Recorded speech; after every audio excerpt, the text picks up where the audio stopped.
Another controversy that occurred at the same time was Yes, the party that you yes, organised in the Merrion Hotel. This was bringing people back. It was August 2021. The country was still under strict COVID restrictions. You were very much in the public eye over that party that many people believed to be in breach of COVID restrictions. Do you regret that now?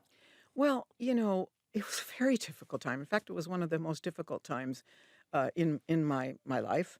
And I was a private citizen at the time, and I wanted to hold an event to thank the people who had supported me during my ministry, especially during my great loss of Anne Louise.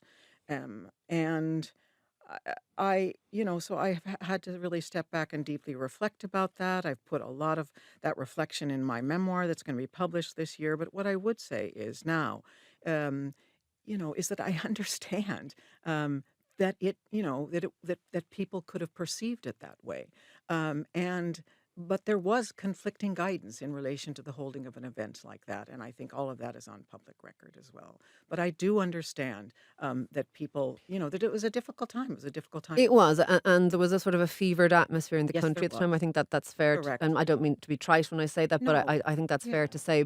Yes. But many people would have said that they were living with restrictions, and you say you're a private citizen, but you were a former senator, a No, former TD, a absolutely. former minister. Yes.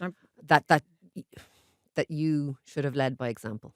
Well, at the time of making those decisions and those plans, I understood that I was absolutely following the guidelines and the government regulations, and that certainly the government regulations, and that proved to be true.